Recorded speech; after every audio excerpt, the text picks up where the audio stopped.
Hello and welcome to Who Watches Who, a Doctor Who podcast with me, Matthew, and as always, I am joined with... Hello, it's Scott, and Hello. it's a slow month, but also we got some news, so Yeah, not too slow. yeah. And it is, of course, the end of the month, and that means it is time for our monthly news podcast. Who knows how long this one's going to be? Anywhere between 40 minutes and 3 hours. I don't know what types of discussions we're going to get into, but we're going to do our best to keep it on track for once. But let's kick off the news by looking at some 60th anniversary stuff. With Doctor Who character posters being released for the upcoming 60th special, and these feature Catherine Tate, Ncuti Gatwa, David Tennant, and Millie Gibson as their respective characters, and I really like them. Yeah. I think they've got a certain vibe. They're really nice looking, with everyone standing in like space. Yeah, the background is beautiful. I really like how high quality they actually are. Yeah. It sounds weird to say, but these are high quality pictures, and they are beautiful. Although the website we're looking at, it took me a while to find a website with all 4 images posted together, and the website we're looking at, what's on DisneyPlus.com, has them out of order. It's Catherine Tate, then it's Ncuti Gatwa, Millie Gibson, and David Tennant is last. I don't know why that is. It's like a sandwich. So you've got the 60th anniversary with Donna and David Tennant's Doctor being the bread, and Ncuti and Millie Gibson's are the cheese and ham, or the cheese and lettuce, or the cheese. So and it's a cucumber. series 14 sandwich. Yeah, Because most people say, when there's 2 people on the opposite side with the same name, like Gavin, they say it's a Gavin sandwich, but you don't call a sandwich based on the bread. You know what I mean? it depends on the type of bread.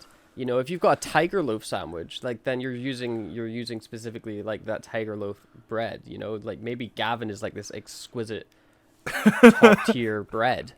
Like, The Ncuti Gatwa image was immediately my phone wallpaper. It's beautiful on my phone. Every time I open up my phone, I see that beautiful man, and I'm very happy. Nice.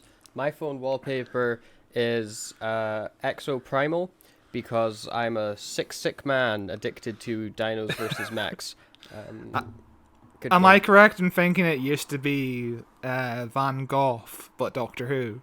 Am I right in thinking that? Yes. Yeah. It was that, Up until yes. like Saturday or something. Yeah, and then I changed it to Exo Primal Yeah. because I haven't stopped playing that game. Yeah, and you haven't stopped talking about it either, because I've heard you talk about it twice now. It's a good game. But we've also... One thing about the release of these images are each image was released like half an hour apart. So like one image was released 5:30, 6 o'clock, 6:30, and then 7. And that led us to a lot of us thinking maybe there's a trailer coming. Because usually, most companies drop a poster like the day before they release a trailer or something.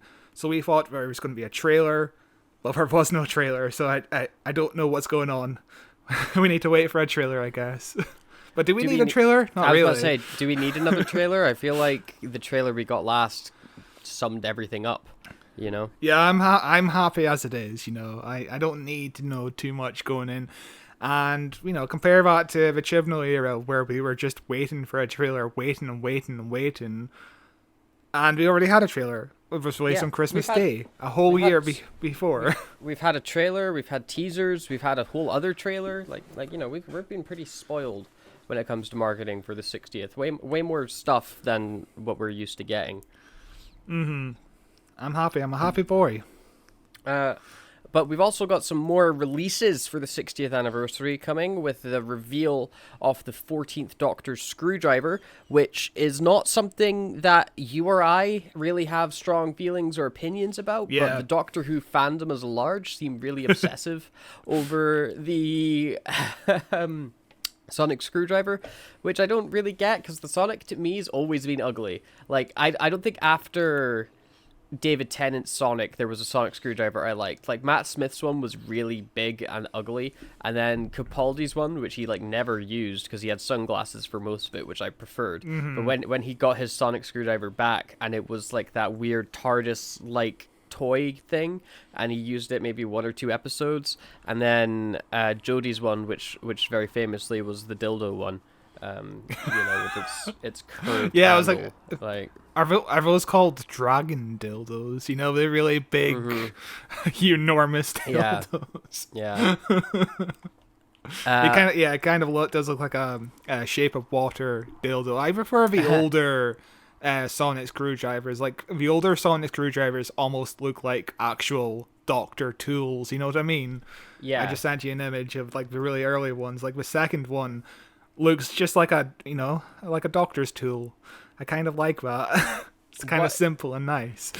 The issue that it falls into is toys. Like they just become like, this is to sell toys now. Yeah, because immediately after this sonic screwdriver dropped, which I think the sonic screwdriver looks fine. It looks like a nice mix of all the modern screwdrivers. It looks really solid. My concern is, as always, how is it going to get used? I don't care what the sonic screwdriver looks like as long as it's used sparingly. Because most of the time, a lot of writers use a sonic screwdriver as like a magical device. Yeah, this is going to solve all the problems. I'm going to go with the screwdriver, and then oh, look at that, I've won. Amazing. Yeah, we wrote ourselves into a corner, and instead of spending like a day trying to write myself out of this, I could just pull out the sonic screwdriver, and I can get the script delivered on time. That's what we use it for. Nothing wrong with it. But yeah, this new one, it's fine. Like I don't really care about it, and I'm sure it'll look better on screen and in motion than it does sitting still, because I'm not a big fan of the weird pronged neck that it has coming out. But I honestly, I'm not going to care about it when the Doctor starts running around. I didn't care about Jodie's Sonic. I didn't care about Capaldi's Sonic. I had very little feelings about Matt Smith's. It's just something that doesn't interest me. It's like the Doctor has a tool. Great, cool. Yeah. I care more about the character than his Exactly. toy. But I did like the fact that the reveal was an actual video. It was like a minute-long video, and we go inside the sonic screwdriver and see like the inner components, and it was really nice, And obviously, like 2 days later, it was actually sold as a toy, because Comic Con, I almost said Comic Relief for some reason, but Comic Con was that weekend, and that's where a lot of the sonic screwdrivers were sold, and there was also online sales, and it crashed the character website immediately because everybody was trying to get the sonic screwdriver, and scalpers wound up selling the the £30 sonic screwdriver for like £60. So we're going to be laughing, we're going to be rich. Great. Love it. Good Love old it. Scalpers. Good times. So cool. But yeah, I'm fine with sonic screwdriver. It looks fine. I wonder if it's going to be solely for the 14th Doctor, or if it's also going to be with the 15th Doctor. I don't see the reason, I don't see them creating a sonic screwdriver just for 3 episodes. It'd be really weird. creating a screwdriver for 3 episodes and then doing this big reveal for it. But on the other hand, this is Doctor Who, and they would be like, look at the rare 14th Doctor Sonic, haha, isn't that funny? And then like Shooty gets a different Sonic. But again, I don't care. Let's move on to season 14 news as we go to look past the 60th anniversary with Russell T Davies's letter in Doctor Who magazine. There is a great set in the very last block of the 2024 series. It only appears for one scene, but a crucial scene with a really lovely guest star. You've written stat. I doubt it's a guest statistic, but I wish it was. Unseen by the public, unannounced in the press, because the scene takes place secretly within the studio. So, you've got a nice surprise to come. Oh, but the scene has been hotly debated. Should it exist? Is it needed? It's been in, it's been out, it's been reinstated, it's been cut again, until finally it stayed. So that's a big mystery over what is this scene. And, it says it takes place in a studio, which makes me think it's going to take place either inside the TARDIS or in a big, green screen set. or like the light set, whatever, because they're using Disney's money now. Which is interesting. Who this person is, I don't know. Are we getting the Doctor's mum back? Is the Doctor's mum coming back again? Oh God, no! Please don't. To clarify even more about, like, this is what actually happened in Flux. Actually, I have no idea who this possibly could be. Have you got any ideas? Maybe it's Dan. Maybe we find Dan within the TARDIS, like deep hidden underground or something. Yeah, because he snuck back in and he's been living. Yeah, because he's like, I'm fucking homeless. I need a home. I might as well just go back to my home, back to my bedroom in the TARDIS. And when he gets lost, he took too many left turns or whatever. Well, the TARDIS has changed. The TARDIS has changed True. by the time Shooty gets it. So, he's like, he gets back in. And he's like, I don't recognize this place. That raises a question. What happens if you're inside the TARDIS as it's changing? You die. Like, does it... Do you get stuck in a wall or something? I think, like, it depends on how it's changing, because sometimes it doesn't seem to be too violent. But most of the time when the TARDIS is changing, like, that control panel is exploding. Like, there is fire and death everywhere. So if you're still in there, like, you're in for a bad time. Oh God, that's my favorite thing about the 13th Doctor's regeneration is she decided to step outside of it TARDIS because she's like, I've exploded this thing way too many times. Like, that's 4 regenerations in a row. I've almost killed the TARDIS. I'm gonna do it outside. Like, yeah. It was, and it made for a unique shot as well. It's nice to get the Doctor somewhere else. But yeah, I go back to the one thing I always want from Doctor Who is, as a guest star, is bring back Susan. Carol Ann Ford is like 80 years old. There's not much time, and the Doctor promised he'll be back one day. But we'll see what happens. She's 83. Jeez. Shooty was interviewed in the Rolling Stone, and we have got some highlights from said interview. Scott, if you want to take away. Yeah, firstly, if you want to read the article, it's on the Rolling Stone website. Just search up Shooty Gatwa Rolling Stone, and you get greeted with like the most amazing images you've ever seen of a person. Like, all of the outfits he's wearing in this photo shoot are incredible. He's a handsome man. He's a handsome man indeed. I like the one or the 2 photos where he's got the high collar and the orange like fursuit, because it just reminds me of the Time Lord collar. Like, imagine if that's the new Time Lord outfit in the show. It looks comfy as hell. Yeah, I bet it isn't though. I bet it's not comfy at all. But it is funky. There's also, throughout this article, if you scroll down a little bit, there's an exclusive picture of Shooty Gatwa as the Doctor in it from his time in the episode, which I think is going to be one of the early episodes, because it's in the first costume he revealed, with the orange one. Yeah. If you look in the background, there's looks like there's Christmas decorations above the window or near the window. Yeah, there does. You're right. It's probably the Christmas special. Yeah. So I wonder where he gets a hat from. You want to theorize on where he gets a hat from? Probably the TARDIS. Probably either the TARDIS or it's set in America. Yeah. And he's pretending to be a cowboy. As the Doctor, I believe like what Matt Smith did. This might be a church, because obviously we've seen the images from the Christmas special where he's running around in the graveyard. So it could be a church. Those windows do look like church windows. It's my only guess. That's my only theory. Yeah, don't know, but he looks like $1 million. He looks incredible, and every image on this article is amazing.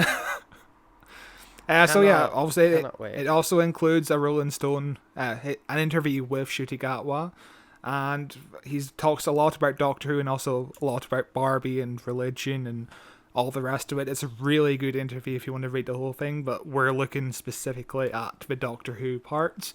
And he says, "My Doctor is emotionally vulnerable.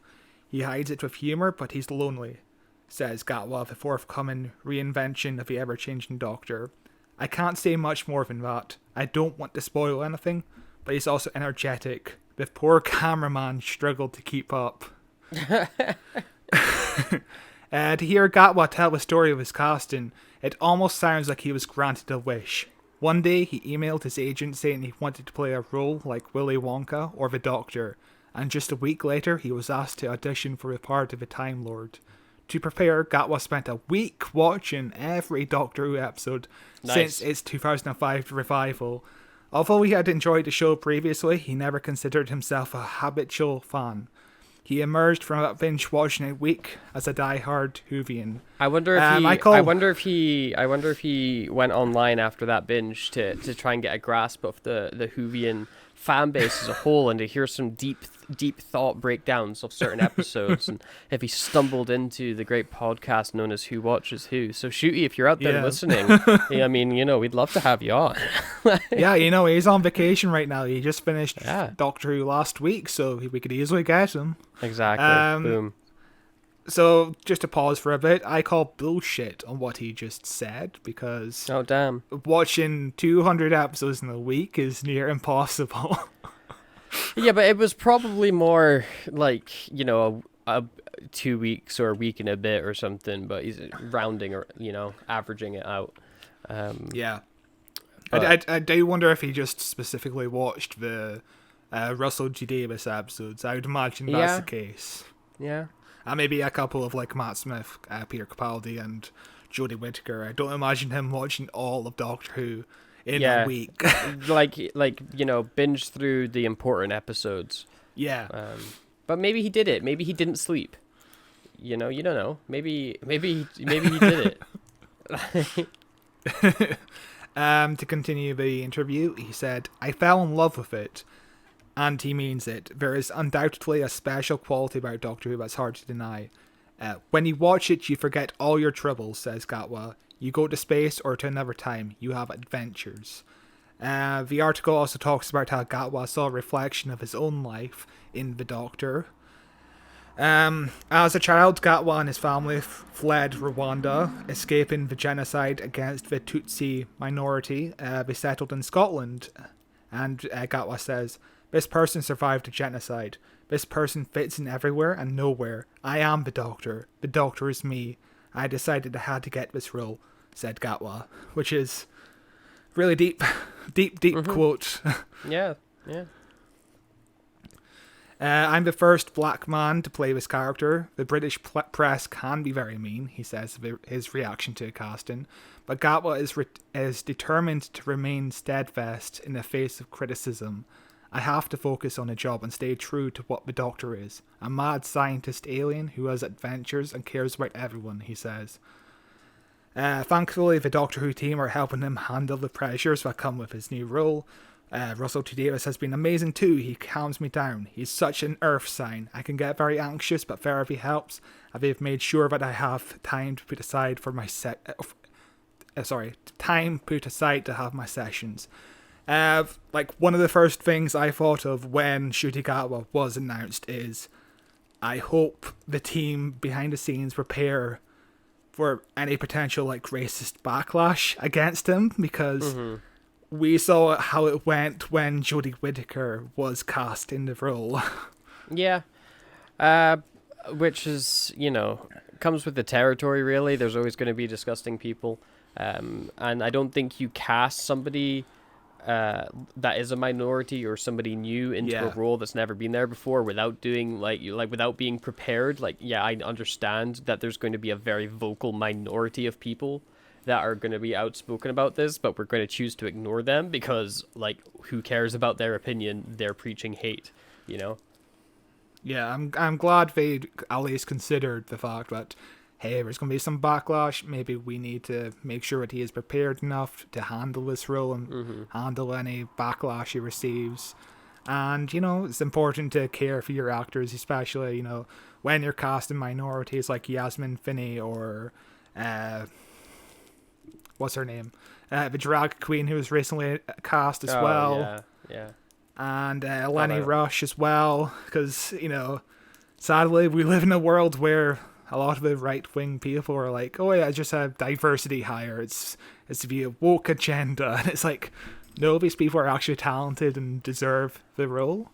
Look, I just want to see every character on screen look the same and be they if they're not white guys with brown hair, why am I watching the show? That's what I want to know, Scott. Do you want to take the back half of the article here? Sure. Gatwa has also drawn support from some of the past Doctors and has met Peter Capaldi, David Tennant, and Matt Smith in person. He ran into Smith at a party before he'd been announced for the role and tipsily said, "I'm following in your footsteps," a remark which baffled Smith until Gatwa was officially confirmed as the new Doctor. Gatwa tells me that Tennant set up a group chat where some of the previous actors stay in contact with one another, and they've all offered Gatwa support and advice on dealing with the press. After all, the only people that can really know what it's like to be part of the Doctor are those who have been the Doctor. Once you're cast, you'll always be part of the show's long history. This group chat we've speculated about before, almost certain everybody's in it except Eccleston. Like, even classic, like there's 100% the classic Doctors are in it as well with I would presume Pete Davidson at least Peter. Yeah, I would assume at least Peter Davison is in the group because he's David Tennant's father-in-law. Maybe Tom Baker isn't in the group. I doubt that. He's probably in it, but he never replies or reads anything because he doesn't know how it works. Like probably his grandchild is in the group chat and occasionally relays messages to Tom Baker or something. But I imagine everyone's in it apart from Eccleston. Eccleston's a solo man, but I don't blame him after his experience on this show. It's a shame. The day Russell invited me to meet everybody, they asked me what sort of costume I wanted. I showed them this Ralph Lauren collection that was in partnership with historically black colleges in America. I loved those pieces. They're so preppy and so black. But then they asked what else, because they'd been thinking about lots of outfits, almost a different one each week, which is new. I love it. The Doctor has traveled all of time and space. They're going to have a sick wardrobe, which we've seen so far with all these every single image with Ncuti coming out as the Doctor. He's in a different piece of clothing and they all look amazing. And it's also fun to have a character that's not like a living cartoon that wears the same clothes all the time. Like... That's the thing that happened in like the 80s. Like John Nathan Turner really wanted every character, including the companions who aren't aliens, to wear the same costume week in, week out. That's why you get like iconic outfits like Ace's jacket, which I really like Ace's jacket, but you get mostly what I'm thinking of is the Fifth Doctor era, where every companion just wore the same thing every fucking week, and they become like smelly cartoon people. characters. They're smelly. They must have stunk. But I like the fact that changing costume every week, it reflects the Doctor's personality more. What outfits does the Doctor like, and each one represents a different part of his personality, because again, they aren't cartoon characters like Homer Simpson. Yeah. Not that previous Doctors were badly dressed, mind. I love John Pertwee, the third Doctor's outfits, lovely velvet jackets and frilly shirts. I feel a connection to him. Our Doctors are the only two who dress like sluts, he laughs, which is a great quote. John Pertwee dresses like a slut. Yeah, that's like my favorite quote of Ncuti Gatwa so far, because me, John Pertwee is my favorite Doctor, so just hearing that comparison is perfection. Yeah, it's fantastic. The article goes on to talk about Gatwa's career changing since his first major role in Sex Education in 2018. Gatwa says he's planning on going back to stage work after season 2 of Doctor Who, which we've just seen. Actually, I saw an article today about him doing some stage work. Article talks a lot about sex education, religion, performing at the coronation, and his experience on Barbie, etc. So if you're interested in reading about those, go to the Rolling Stone and find the article. Hey. Yeah, I read the whole article. It's a really good article. It's like one of the few articles I've ever read in my life, because who the fuck has time to read articles? I just read like Twitter headlines. You know what I mean? Wow, you are part of the problem. You perpetuate fake news. But yeah, the thing is, Ncuti Gatwa just seems like a lovely person, and I really want to meet him. He sounds like an amazing person, an interesting person in terms of his background and just in general. He sounds cool as hell. We should invite him on the show. Yeah. Well, open invitation. If he ever hears this, welcome. Fellow Scott. Maybe we've got that in common. Anyway, as we move on, let's look at some upcoming releases that are coming. We've got a Season 20 Blu-ray, which is Season 20 announced as the next installment of the Collection Blu-ray range. This is part of the big white boxed Classic Who collections that they're doing in random order. I still don't understand why they're doing it in random order. Ever since the books in 1964, the first home media release of Doctor Who, they've been doing it in random orders. It's something, I guess. The thing is, we do every Doctor Who episode in random order. Yeah. So it's not like it's easier. Yeah, but if if you were to collect them, it would be annoying as hell. If you were to get every one, you're like, cool, I got season 1, I got season 15, I got season 18, I got season 20, I got season 9. All episodes have been newly remastered from the best available sources, including original film elements for the 5 Doctors. These classic adventures have never looked or sounded so good on home media. And as always with these box sets, there is just a smorgasbord of behind-the-scenes extra bonuses that come with it. You get the 5 Doctors 40th Anniversary Edition, a brand new version of the 90-minute anniversary special with updated special effects, Dolby Atmos and surround sound, plus an exclusive new commentary with Peter Davison, Janet Fielding and Mark Strickson. Watching Doctor Who with Dolby Atmos would be insane. Updated 2023 special effects exclusive to Blu-ray on Snake Dance and Enlightenment. I don't know what Snake Dance is. Do you know what Snake Dance is?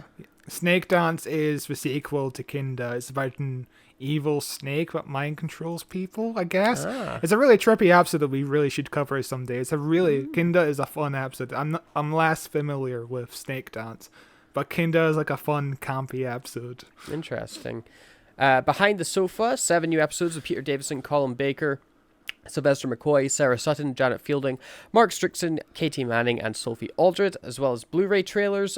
In conversation interview with Matthew Sweet, chats to Janet Fielding and Sarah Sutton. Let's Go Dutch. The TARDIS crew travel to Amsterdam to revisit locations, reminisce about season 20 and their time on the program. Look Who's Driving, where you can join Peter Davison, Janet Fielding, Sarah Sutton on a hilarious European road trip. When Janet met Martin, Janet Fielding chats to Martin Clunes 40 years on from his appearance in Snake Dance, making the King's Demon. The regular cast return to the castle location and reminisce, making the season 20 trailer, so you can even look at how they cut together the trailer that you can then go and look at as well. Longleat celebration footage, a previously unreleased look at the iconic 1983 convention, plus panels featuring Peter Davison, Tom Baker, Patrick Troughton, John Pertwee, and many more.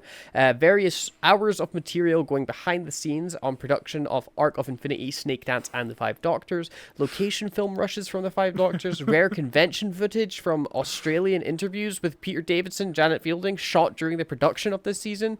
Once Upon a Time Lord, a rare US documentary from the 1980s. New 5.1 surround sound mixes on all the episodes. Snake Dance, the 5 Doctors with Dolby Atmos on the 5 Doctors. HD photo galleries, including many unseen images. Archive treats, hours of rare and previously unreleased material from the BBC archives, information, text, and trivia, and then a PDF archive that includes the script and unseen BBC production files and loads more.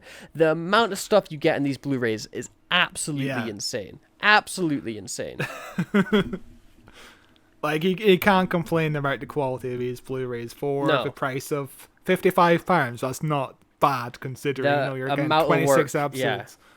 Yeah, the amount of work on this Blu-ray set is incredible, and those are already expansive DVD releases from years ago, so many extras. The one I'm looking forward to is the one where they go on a road trip, because that does look very funny. It's such a strange thing to do as a Blu-ray bonus. But I dig it, I dig it all, Just people in boardrooms thinking, how could we get the most out of this Blu-ray release possible?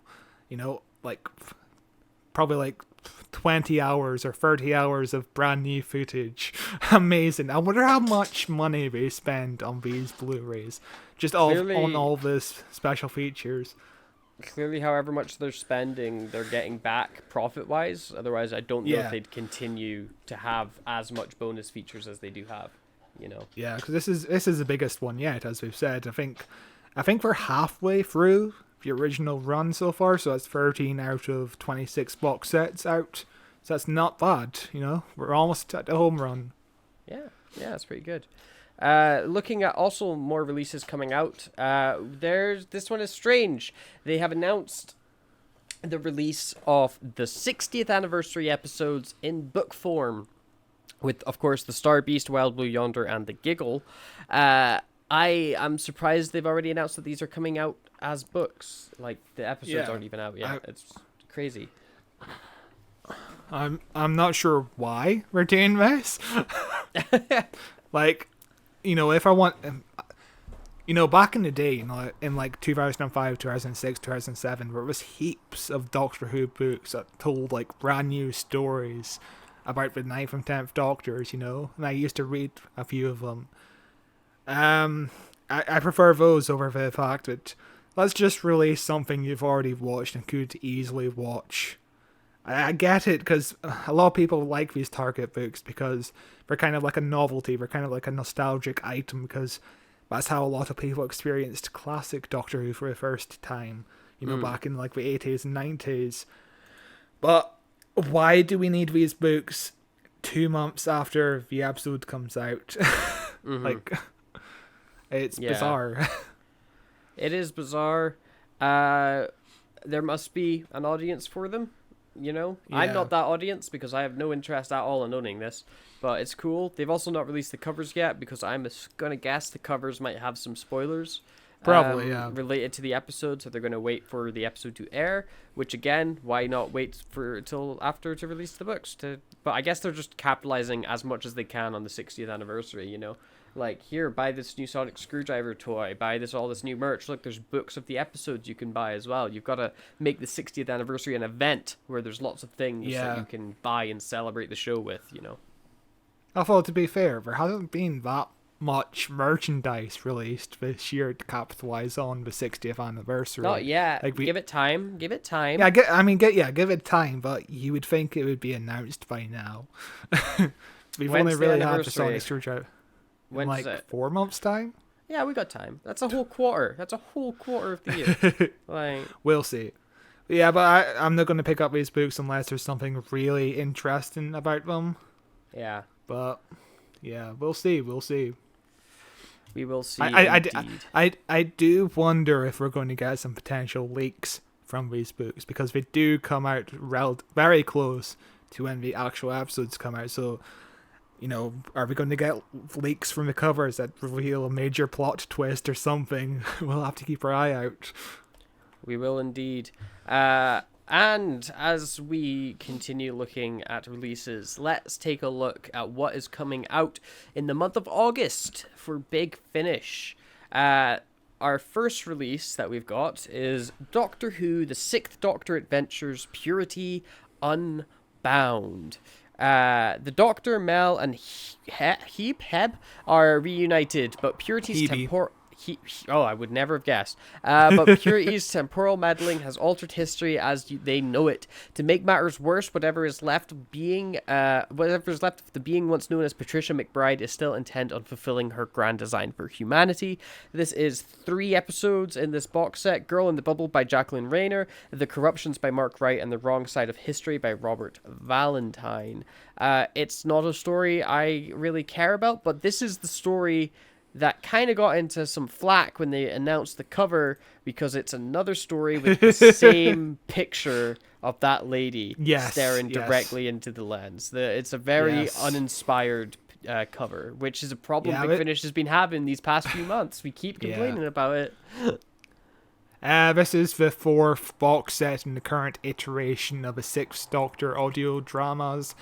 From what I've heard about this series so far from the last 3 box sets is the box set is very good. You should listen to it, but I don't have enough time. I'm still trying to work through Torchwood Series 6, and Series 7 just ended, so that's like, I don't know how many episodes I have to catch up on now, like 20 almost. There's too much Big Finish. But Hebe being the same image every single box set is kind of appalling. I don't know how this manages. Is it so hard to get her in the studio? and take like one different photo from like a different Like angle. I understand not being able to get like new photographs of Bonnie Langford and Colin Yeah. Baker because it's been 40 years since they've been in the show, since these characters have been, they're older than the characters currently are, you Mm-hmm. know. Yeah. And Ruth Madley is currently the same age as she was when she started this box set, 'cause it's only been 2 years. And also, Ruth Madley is also going to be in the new series of Doctor Who, starting from the 60th anniversary. So I'm very looking forward to see her in the new show, playing a different character, not T.B. Harrison. But these covers in general are not that good, in my opinion. No, I liked when they first started doing the Yeah. like paint filtered cover. I was like, oh, this is nice because remember before that we were just getting the bad photoshops constantly, and then they Yeah. were like, okay, let's switch it out to this. It's still Photoshop, but we've stuck a paint filter on it, and it was like, okay, this is better. This is like a step in the right direction. But now every single cover looks the same again because every single color is now Yeah. got this paint filter on it, and it's like, okay, now you've fallen into the same problem as before. There's no variation. These all look the same. Like, Yeah, these paint covers are all done by Claudia Garoni, and I think she might be one of the weakest Big Finish cover artists we've seen. Again, when it first started, it was an interesting idea, but now it's just like a big. Most of them kind of look like a big inky splob. You know what I mean? It doesn't look very good. It just looks like ink stains, almost, and. I don't know. It doesn't look very good. they're all very similar. They're all just Yeah. they all share the same style and themes where it's like how do you really distinguish this from another box set? Because Yeah. it's just kind of bland at this point. We've got a Torchwood release next month, but we haven't actually released any information about this set because they were waiting for them to finish Among Us, which was the last Sus. Torchwood series, to release any more information. But this is the 74th Torchwood solo release, which is a lot. That's wild. That's too many. So our next proper box set or release is Doctor Who 60 Years, Once and Future, Two's Company. This is the Time War. The Time War. The Doctor has been injured and brought to a Time Lord Field Hospital. His body glows with energy, but this is no regeneration into future form. Instead, the Doctor's past faces begin to appear as he flits haphazardly between incarnations. Staggering to his TARDIS, the Doctor sets out to solve the mysteries of his degeneration. Who has done this to him? How? And why? From the Earth to the stars, across an array of familiar times and places, he follows clues to retrace his steps, encountering old friends and enemies along the way. Although most of his old friends and enemies are future characters he's supposed to meet, but never mind that. Tumbling through his life, the Doctor must stop his degeneration before he loses himself completely. Back on Earth, the Doctor finds a clue in the search of his origins of the degeneration weapon in his sixth body. He meets Jackie Tyler and Lady Cristana de Souza, thrown together by fate or something more, in pursuit of a powerful item of jewelry. Meanwhile, Time Lord Renegade has duped Harry Sullivan into helping him stop the Doctor's travel before we begin, and are all set in a collision course. So I have no idea what the fuck is going on anymore with this box set. Yeah, we were going to cover this box set, weren't we? When Yeah, like the we were series gonna Once in Future. Yeah, we were going to cover each one as they came out every month, but I've listened to the first two, and aside from a few references to the degeneration, all of them are standalone, and I don't know why. I don't understand what the point to them are yet. Yeah. Maybe it's the sort of thing where at the end they'll just like tie everything together in either Maybe. a satisfying way or a not satisfying way, but yeah, it seems like a big commitment to something that doesn't seem worth it at the minute because I've not seen anybody writing home about it. Everything I've been seeing is like, yeah, it's fine, you know? Yeah. Like, the second box set has Peter Davison interacting with Georgia Tennant as what's her face, Jenny. And, when he first meets Jenny in the 10th Doctor's body, he's surprised. So there's a huge plot hole here, and it's not really. The entire time I was listening to that second box set, I'm like, how does this make sense unless the Doctor's memory gets erased at some point? And if the Doctor's memory gets erased at some point, then why am I listening to it? What's the point? What's the point? Yeah. Why is the Sixth Doctor meeting Jackie Tyler? I don't know. I don't understand what's going on. Technically, this is the Eighth Doctor because presumably this was after the Eighth Doctor because it's a time war. But yeah, I don't. And also bringing back the lady from the Easter special that nobody cares about. I mean, she had her own series, but I don't care about this character. Do you? I have no strong opinions on it, really. It's such an interesting idea for, you can't lack Big Finish for the amount of ideas that they have. True. But yeah, I just don't see the point in this. And I feel kind of duped for spending like £80 on this box set. Like, I was expecting a big story, but each one's individualized. And I feel let down. I'm going to listen to the third one soon because it just came out, but I'm in no rush, honestly. I'm in absolutely no rush. Don't blame you. I'm disappointed. Speaking of cover to this is all right, though. Like, it's fun. I like the non-special edition cover. It looks decent, but I don't really care. Speaking of things that we kind of don't care that much about, the Doctor Who Ninth Doctor Adventures Travel in Hope. This is the second box set of the third series with Eccleston. Fucking insane. The Doctor crosses paths with many travellers, some at the start of the journey, some well on their way. From the remote nodes of a transmat network to solving crimes at a spaceship service station or helping a friend climb the political ladder, sometimes the journey is more interesting and more dangerous than the destination. This is 3 episodes, Below There by Lauren Mooney and Stuart Pringle, The Butler Did It by James Moran, and Run by Robert Valentine. We were covering many moons ago every Eccleston box set until they started being really, really, really, really, really mediocre. And maybe this is better. Maybe it's picked up again. Yeah. I'm not sure.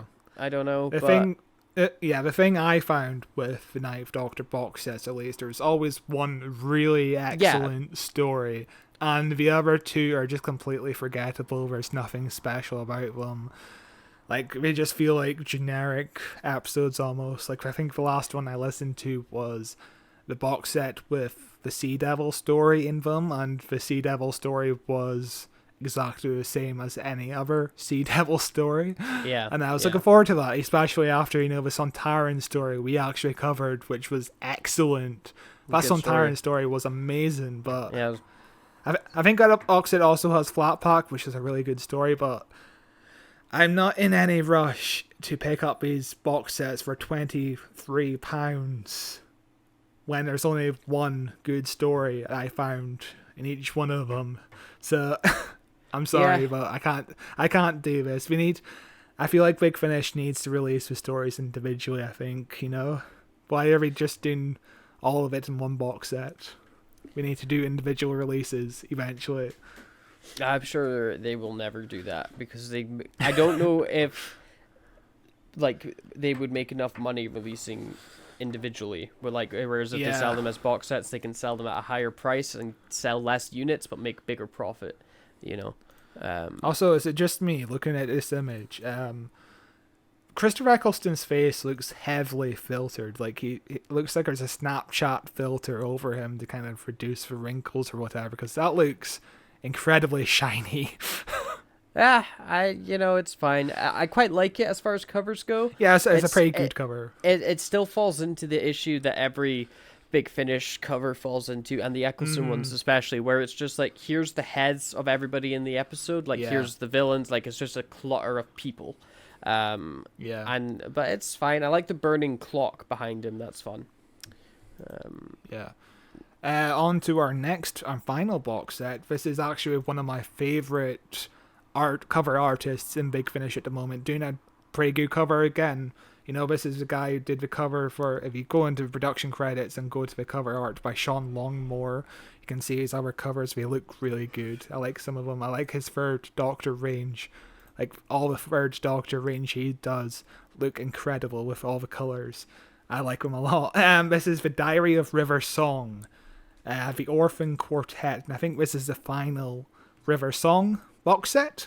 And from what I've heard, these box sets are really good, and it's something I really want to get into, but from $22.99 each box set is a bit too steep for me, honestly. Yeah. Again, it just runs into the problem of these box sets are too much. I need to wait for a sale or something. Actually, each box set is $29.99 because they go higher up in price after a while. So £30 for each box set, something I'm not committed to right now. Jesus Christ. How do you find the time for it? That's the thing, isn't it? I You know. Like, so many things to do. So many Like- things to listen to, so much media to consume. Yeah. How am I supposed to find the time to listen to 4 hour-plus long episodes of a dramatic box set that I'm paying Yeah. 30 odd quid for? And you know, The thing that I've been doing recently is going on walks and listening to these stories. But then I fall behind on podcasts. yeah, So it's hard to balance all the media that's out there at the moment. It's impossible. I don't know how anybody manages to listen to each Big Finish release as they come out and listen to all 4 stories in a day. And then the next week, another release comes out and we listen to 4 more stories. It's incredible. you must just but- you must just have to old timey, like living in the 1920s before the invention of the TV. Put the radio on and sit down, and just let your imagination take hold. That's the only way I can imagine that you'd be able to get through that much at that pace. You would just have to straight up not consume any other media for a whole day. See, my problem is I can't sit still and not look at anything for 60 minutes. I need to look at something, whether it's my phone. Whereas if I'm on a walk, I can just walk and listen. That's 2 things I'm doing at once. But I can't just sit there and have only my ears be working. You know what I mean? Yeah. I need to do around a move or whatever. I just listen to too many podcasts and I'm too busy with other things. I've Yeah. got 50,000 projects I'm working on right now, always But to go busy. back to the River Song box set, this description reads: an old enemy hides beyond the universe. A desolate Cornish inn confronts the truth. A grieving mother holds on to a deadly memento of war. And has the Earth failed to notice it's been invaded? The answer to that is yes, all the time. They fail. They never notice they're being invaded. Constantly.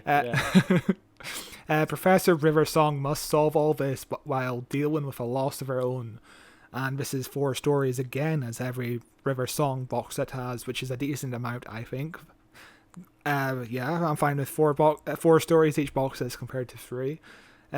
First one is The Excise Man by Lou Morgan, Harvest of the Crotons by James Goss, Dead Man Talking by Tim Foley, and The Wife of River Song by Lizzie Hopley, which is a really good season finale for this box set. The Wife of River Song. That's a compelling title. Will Jodie Whittaker be in it? Probably not. No, probably not. Give her a while before she shows up, But yeah, the interesting thing about this box set is it has Jackie Tyler again. It which does. is- She's everywhere right now. Yeah. Which I'm completely fine with Jackie Tyler in. I'm kind of fine with Jackie Tyler in the 6th Doctor audio drama because I imagine Colin Baker and I always forget this actress's name. Camille Corduri.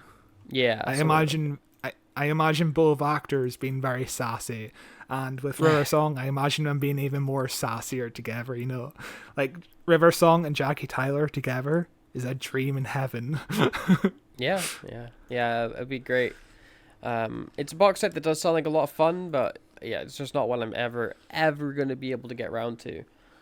Yeah, too much. Too much. But if, Scott, you had all the time to listen to just one of these box sets, which box set would you be listening to? Well, in terms of ease, the one box set I would get is the Sixth Doctor box set, because there's only 3 box sets before this I have to catch up on. And everything I've heard from this, I think I've only heard details about the first box set, but I was like sitting there, I'm like, this sounds great and I need it now, and I never got it because there's too much content to consume out there. But the Sixth Doctor range sounds great and I really want to listen to it. But, you know, just in terms of like vibes alone, the Diary of River Song, because I want to listen to River Song and Jackie Tyler going at it. That sounds so much fun. What about yourself? See, I would probably choose Eccleston's one because I know every single episode's going to be self-contained. Yeah. So I don't need to worry about going back and listening to previous things. But yeah, I agree with you about the River Song one. Like, if I could just like have all the knowledge in my head already and then go into it, then I'd go into the River Song one because it sounds the best. I think the River Song ones might be self-contained. Like, you know, River Song is a character who's not really linear. But I'm not too sure about that. As we go on to, we've got more releases to look at. This time, just a heap of books. Coming from Penguin Publishers, Doctor Who, Josephine and the Argonauts. The Doctor meets the Greek myths in this brand new Doctor Who and Puffin Classics crossover. This is a lot of reading. Hang on, here we go. It was a kind of portal into the myths of the ancient world. Everyone knows the Doctor loves museums. It's his way of keeping score. But when Joe Grant and the Doctor visit the British Museum in London, they might have got more than they bargained for. A mysterious object is revealed, which grants those who touch it strange visions of Greek myths. Gods, warriors, and monsters are contained within this device, which its discoverer calls, that's a weird sentence, which its discoverer calls the mythoscope. But there is something sinister at play. A powerful influence seems to be controlling the mythoscope, mastering it. Joe and the Doctor must enter the mythoscope to face an old and terrible enemy, bargaining with Zeus, battling dragons, and journeying to the underworld. As dangers beset them on all sides, only an object of wondrous power can save them from total destruction. So this is a third Doctor story, which is interesting. Yeah. So yeah, this is part of a collection of like Doctor Who meets classic literature, because we've done like Treasure Island, we've done Camelot.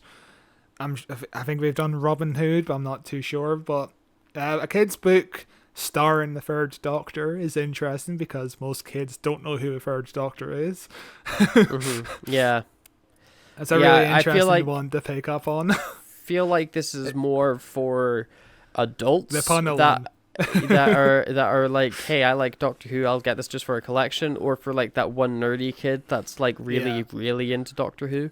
But yeah, I can't, or like, you know, a grandparent being like, oh, Jimmy likes Doctor Who, I'll get him the Doctor. But yeah, I don't know who it's for, but it's cool that it exists, I guess. Yeah. More Doctor Who books I'm fine with, especially when they star classic Doctors. Well, the next one might star a classic Doctor as well. I'll take this if I can format my layout correctly. So this is another Doomsday book, which we were thinking of potentially covering on the podcast, but nothing from this range has interested me, apart from this book, which has the Second Doctor and the Ninth Doctor and Slevines on the cover. Like, this book does look rad.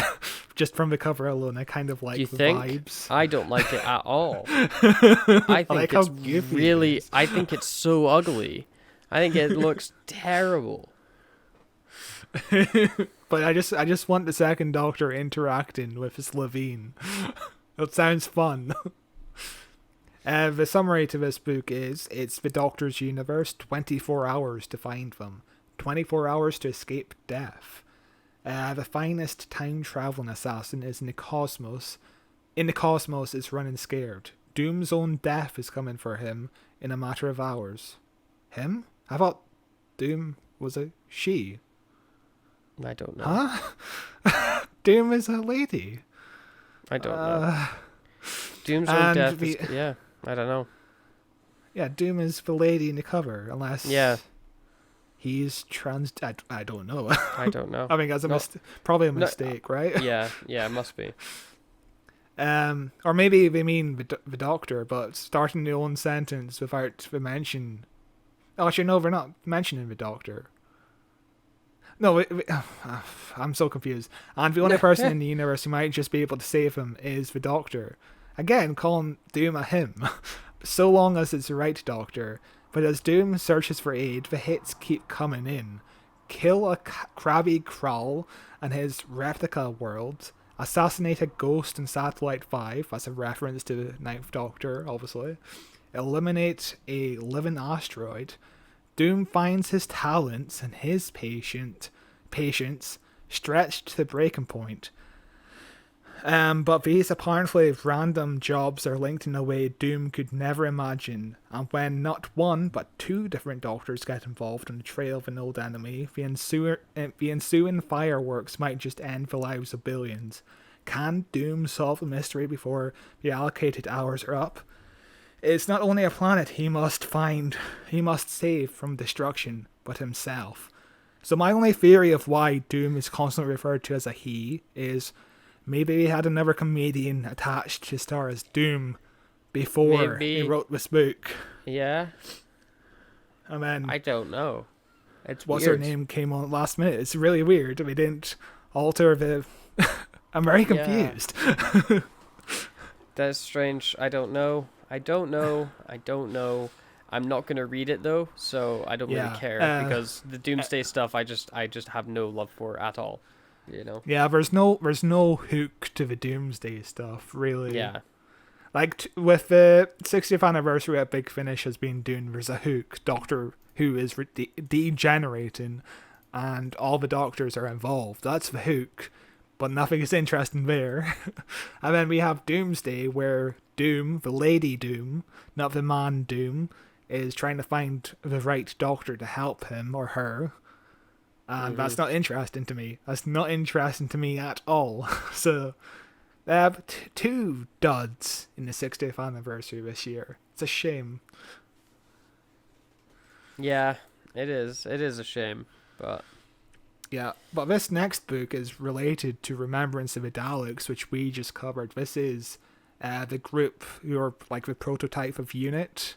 So this is them getting another book in the range. So it's interesting. This is such a strange book though, because it doesn't feel like it's official, because of the publishing house it's with.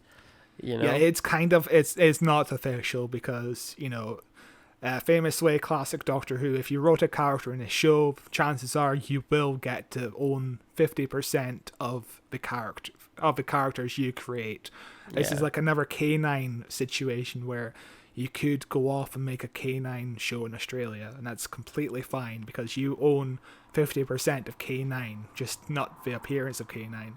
And this is them owning 50% of the characters in Remembrance of the Daleks, which I imagine was a pretty decent payday for the guy who wrote Remembrance of the Daleks to get ownership of these characters. It's really interesting. Yeah. But this book is called Birds of Prey by James Middleditch, which is a very...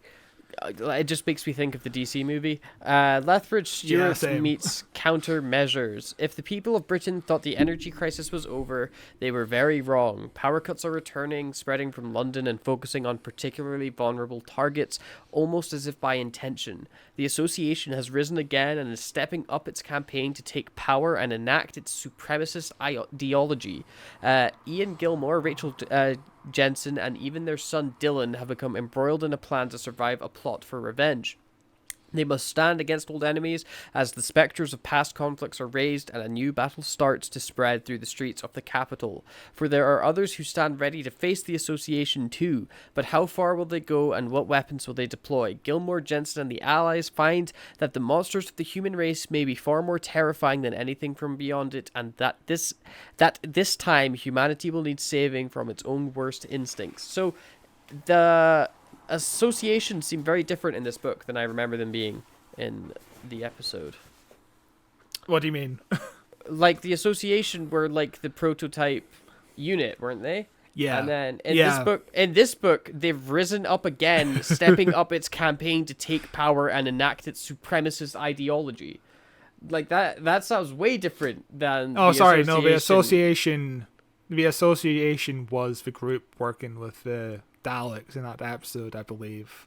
So what were the unit guys? The actual countermeasures. That's the official name of the group in this franchise. God, that's a terrible They also name. had like a countermeasures was also like a big Finnish series that ended in like 2020, I believe, after like 8 box sets.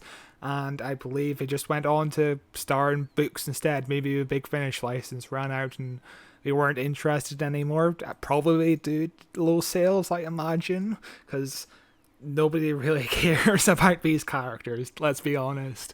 I'm only half interested in these characters, but this is apparently the second book, because the last book was called Birds of Passage, which I vaguely remember looking at the cover of. So, and I don't think I linked the Remembrance of the Daleks connection when I first looked at the cover, because if you look at that cover, there's not even Doctor Who referenced. Actually, based on Doctor Who characters created by Ben Aronovich. But you wouldn't get Doctor Who from just the cover alone, would you? No. If you click on the homepage of this Candy Jar Books publishing website, it's just Doctor Who everywhere. Like it's just littered with Doctor Who stuff. It's also like a website made in 2004. But they have the license to for Brigadier stories. We have Benton stories. We have kind of like official Doctor Who books based on the creation of Doctor Who, kind of unit stories. Yeah, it's all unit based stuff, which I guess is their shtick. I think we also have a series about the granddaughter of a Brigadier. I don't know. So strange. Like, they have a children's series about the granddaughter of the Brigadiers. It's really interesting. It's an interesting consequence of people owning 50% of these characters, because they can earn money elsewhere, these characters. It's very interesting. Yeah. Just makes the Doctor Who canon even more messy. Is this even canon? Probably not. I don't know. All of it's canon. None of it's canon. Yeah. Our next book is probably the strangest of all. I looked at this earlier, couldn't figure out exactly what it is. This is Doctor Who, the Daily Doctor, 365 and a quarter Universal Meditations on Life and How to Live It. The Doctor is a page a day. The Daily Doctor is a page-a-day guide to living your best Time Lord life. As days turn to weeks and turn to months, stay serene with your daily dose of the inspirational plans, pronouncements, and principles that bring order to this crazy and chaotic universe. From what it means to be human, when it's best to run, and the best approach to fill in your pockets, this book contains nothing less than a tale of Doctor Who. Are you going to pick this up? This is a fun gag. I don't think I ever want to meet the person that reads one page of Doctor Who, the Daily Doctor, 365 and a quarter Universal Meditations on Life and How to Live It, to guide their daily life, like as a form of like, oh, this will center me and keep me calm. Like, if you're getting your like view of the world from a fictional character, like, I feel like you need to talk to somebody. Like, you need to like, this is a fun joke, but I don't know, it's like whatever. I don't really care. It is really weird. It'll just be full of platitudes, where it's like, oh, remember to look at the flowers today. Like it'll be stuff like that. Like, So out of the 4 books that are releasing next month, which one Christ. do you want to pick up the most? Because none of them sound too interesting to me. all of them sound bad. I'm not gonna pick up any of them. Books are for nerds. I would only be half interested in Birds of Prey just to kind of see how they get around, referencing Doctor Who and not being able to legally mention the events of Doctor Who. Like, Yeah. it'd be very Yeah. interesting to see how they get around the copyright laws. That's It would basically the only reason why I'd want to pick it up. But I imagine the story is very boring because it sounds like a Cold War kind of book, and I'm not interested in books in general. So apart from one book that I can't really name here, but not because it's pornographic or anything, but it's because it's secretive. Definitely Shoosh. pornographic. I wish. Uh, But yeah. Yeah, I don't care about books, but that does bring us to the end of the release section. We have got one more section left before we wrap up this podcast, as we shut the blinds and lock the doors and check to make sure nobody official's listening in. As we're gonna talk about some leaks right now. We're gonna talk about some leaks. Keep it to yourself. Don't tell anyone. Okay. And I don't know if you've actually looked at. Yeah, if you want to avoid I need to watch spoilers, it. stay away. You want to watch it because there's not much to it. But it's a very Okay. well edited video, I will say. You want to watch it? Yeah, I haven't seen this. So the leaks that we've got, quote unquote leaks, are really not much leaks, as they are Yeah. a very well edited video by who is it? Jacardi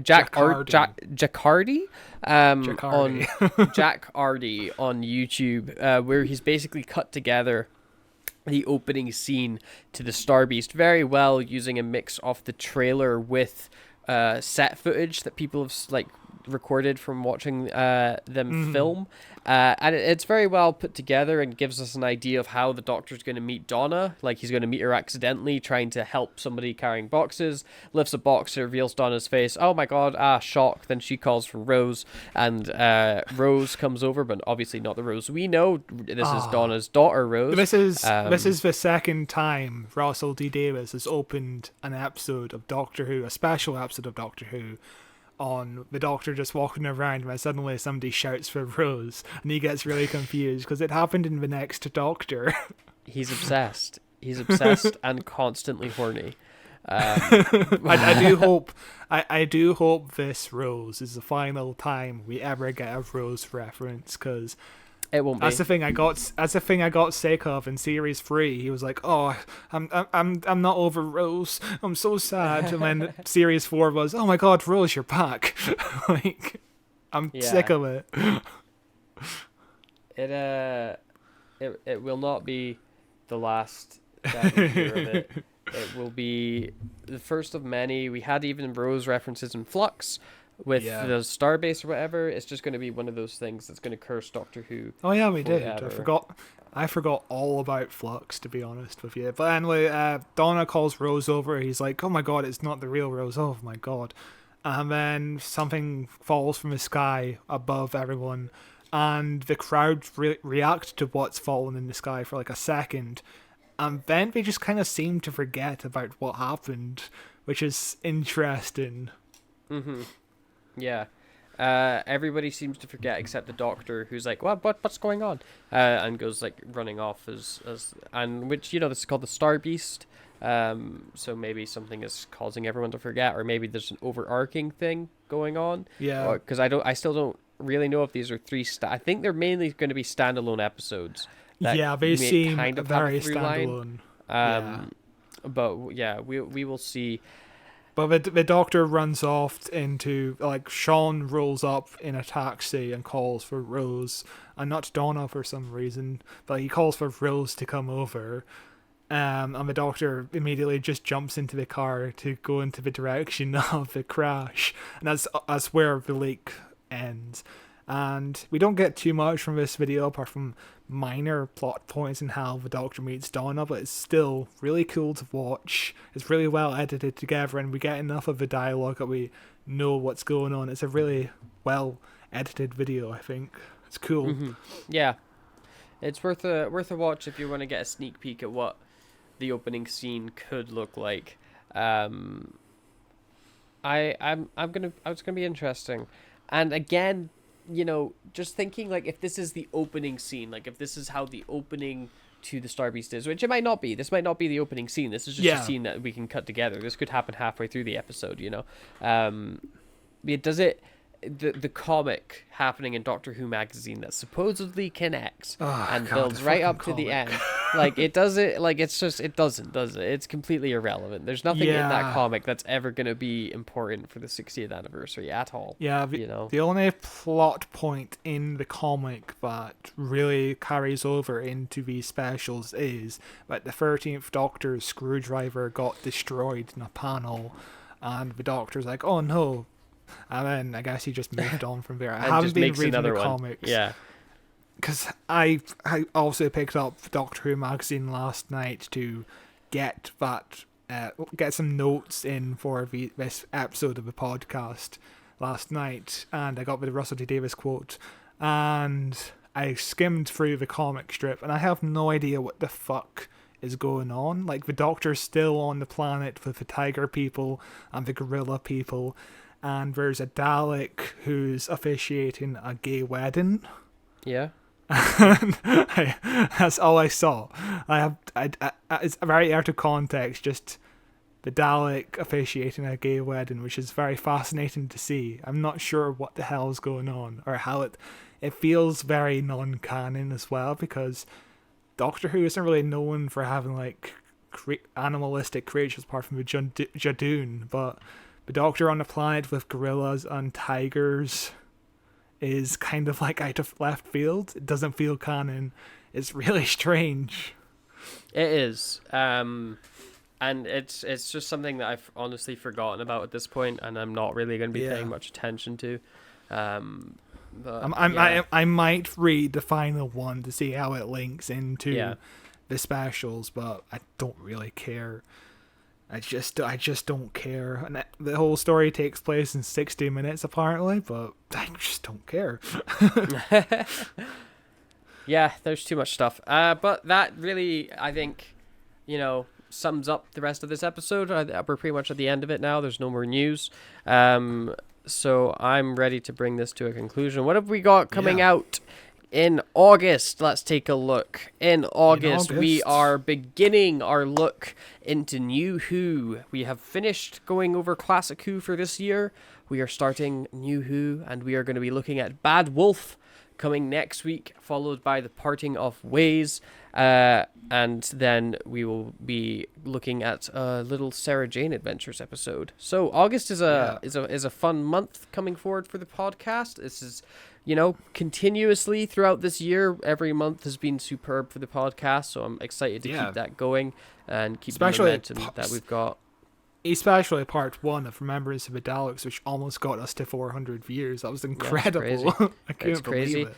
Audio downloads as well have been really, really good recently. Our Caves of Androzani have become our most downloaded episode audio-wise. Nice. Which is very, very cool. It's just been good stuff for the podcast all around. I'm hoping to keep it going. The episode of Sarah Jane Adventures, which we're covering next month, by the way, is The Wedding of Sarah Jane Smith, which is the crossover between Sarah Jane Adventures and the 10th Doctor. So I thought it was interesting to just visit a crossover before we do a big crossover event in September with The Stolen Earth and Journey's End. So 2 crossovers in a row. It's going to be fun. Yeah, it'll be really fun. It'll be cool. Have you seen that Sarah Jane Adventures episode? I think so, but like when I was a kid. So like I very much don't. We'll see if I remember watching it, but off the top of my head, I don't really remember it. It's a pretty good episode considering nobody actually wrote the episode. The episode just kind of wrote itself, interestingly enough. But we'll get into that. Ghost episode. Yeah, a ghost episode. But yeah, until then, we will see you next week. You can go on our YouTube page, youtube.com/@WhoWatchesWhoPod, where you can find this podcast in video form and see all our lovely faces. You can also listen to it in audio form wherever you get podcasts. We're on Spotify, Google Podcasts, Apple Podcasts, Amazon Music. There's an RSS feed where you can plug us into your podcast app of choice. Personally, I use Podcast Addict. You can follow me on Threads, I guess, at Reed Matthew. You can follow the podcast on X at Watches Doctor, but like it's probably not even going to be a website by the time that this episode comes out. Is Twitter actually called X now? I was confused on Twitter. What's going on? But I was on Twitter for this podcast here to get some images, and everything was branded X, but the domain was still twitter.com. My phone has still got the Twitter bird. It doesn't have the X. But you know the home button on the Twitter homepage is still a birdhouse. And also the button you press to compose a new tweet still has the little feather on it, and it still says tweet when you hover your mouse over it. So it's a very confusing mess. It's almost as if Elon Musk impulse choice just thought of this overnight. Yeah. Like even the logo was crowdfunded, basically. Yeah, it's garbage. It's garbage. What a terrible garbage site. But hey, Threads added a following feed, so it's getting better. Until then, you can also, I have a gaming channel, Psychedelic Gaming Hobos, where we are playing games and having a fun time. If you're interested in that, you can go over and subscribe to me there. It's a pretty fun time. We're funny boys, me and my friend Sean. But besides that, we will see you next week as we look at Bad Wolf. Bye.